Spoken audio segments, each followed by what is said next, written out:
Alright guys, I'm just going to do a little unboxing of these Fox 2.0 performance springs for my 2024 F250 Superduty gas with the 7.3. Ordered these because the ride's just really rough, so I'm trying to soften it up as much as I can. I know it'll never be super soft, just trying to do the best I can. Got these from AmericanTrucks.com. See what they look like.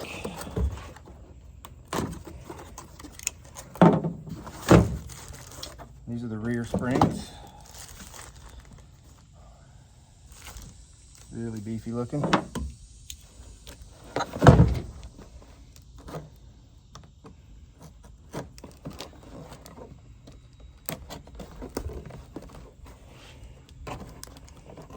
Trying to keep the boxes as nice as possible.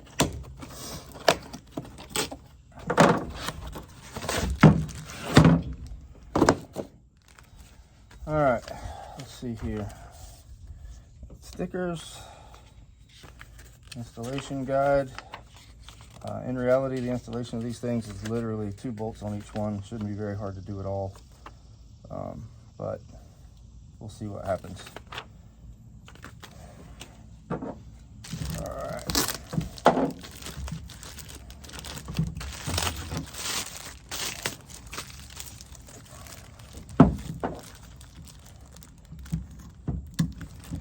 I tow a fifth wheel, about 12,000 pounds, quite often, every couple of weekends.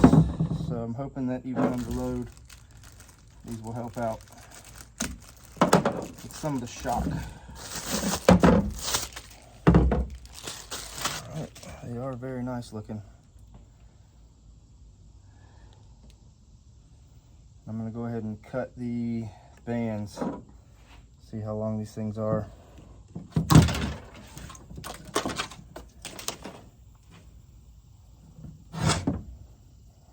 Okay, so the longer the shock is, the harder it's going to be to install, so that'll be fun.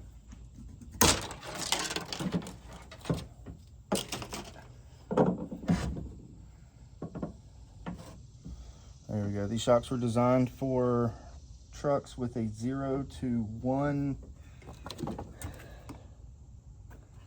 or 1.5, 0 to 1 inch lift, and I've got 0 lift in the back. So I do have 5,000 pound airbags installed that'll help. But I'm really hoping these soften the ride a little bit in the back. So that's what they look like. Really good looking shocks. So let's get these things installed. All right, this is what the truck looks like before. Again, I'm not expecting anything to really change on the outside. I'm gonna end up changing all 4 shocks. It's a 2024 F250 with the 7.3 Godzilla and the 10-speed automatic transmission. I do have a fifth wheel installed in the back. We tow that thing a lot. Here's what the shocks look like installed by factory. I've heard that Ford shocks are a little stiffer than most people like, so.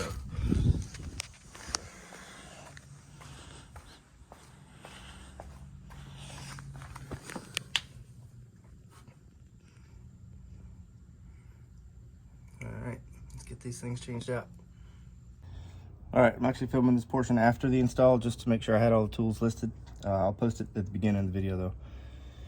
I used 2 3/8 drive ratchets with a deep well 21 millimeter and a shallow 18 millimeter, just a tiny little hammer. You could use the dead blow, which would probably been safer because as you'll see in the video, I do hit myself in the head and bleed a little bit. That's fine. That's really all the tools you need. You may want to use a pry bar. I don't see how most people would need that. Some people may need a floor jack to pump up and compress the shock to get it lined up if they can't do it by hand. It may be a little bit too much for some people to do it just with strength. So there you go. That's all the tools you need. All right guys, first thing I'm gonna do is loosen up these bottom bolts. It's a 21 millimeter on the nut and an 18 on the bolt.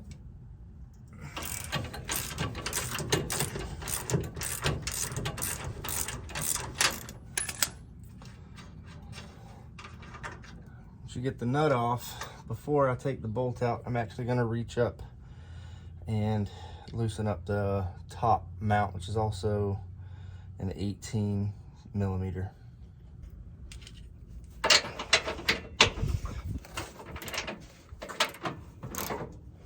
There's no bolt on the top, just this nut on a stud.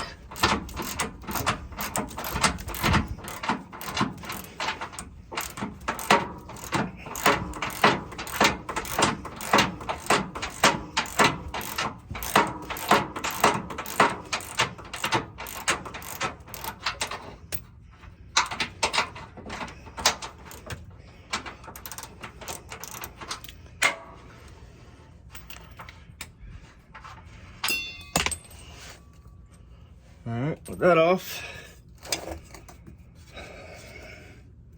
I'm going to take a small hammer and take the mount off the bottom.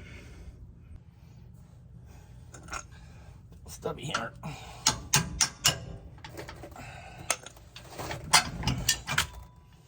There we go. Should hang free.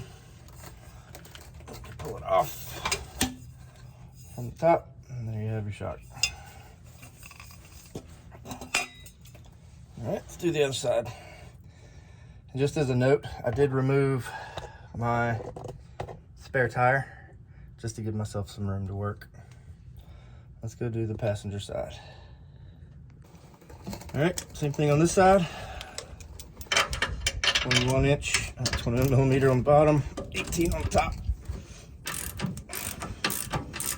Let's get the nut off.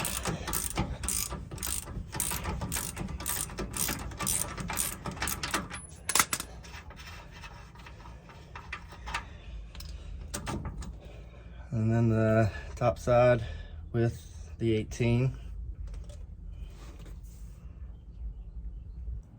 All right, to show the difference between the stock shock and the Fox. So,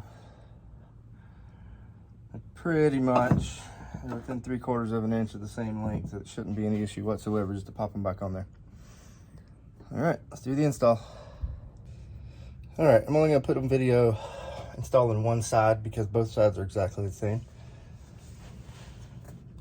You're gonna take the end that will only fit in the one place. I actually put a little grease on it just to let it slide a little bit easier onto the post. It will take some jimmying and I don't want to call it muscle, but a little bit of oomph to get it on there completely before you put the nut on. Slide the top on first. There we go. Let me get the nut on there hand tight.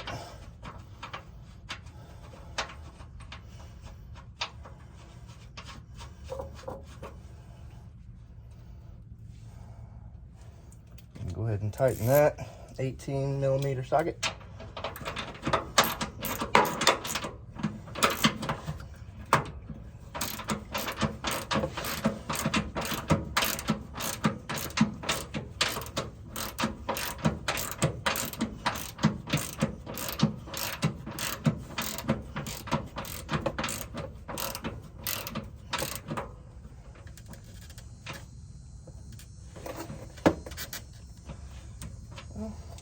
Tight. I'm gonna spin around and do the bottom side. This one takes a little more muscle. All right, for this one, you're actually gonna have to compress the shock by hand. You could also get a rolling jack to do it. It's not really tough enough for me to go get the jack, but just kind of press the shock. It's a little slow, but you can get it there. Get it in there, somewhat lined up.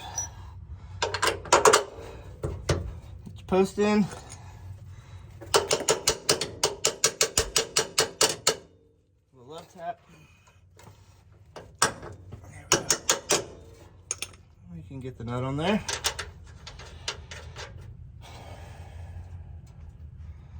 I think I just hit myself in the forehead with a hammer. A little bit of blood. It's fine. No big deal. Try not to hit yourself in the forehead with a hammer. Once the bottom is nice and tight, sure there's a torque value. We'll do that after the fact. Go back up and tighten the top one more time, just in case it's a little bit extra. And there you go. That's the rear. All right, this is the after video. So don't be like me and hit yourself in the head with a hammer. But it really is just 2 bolts. The one on the bottom, and then the one at the top. Once you get them torqued down to spec, that's pretty much it for the back.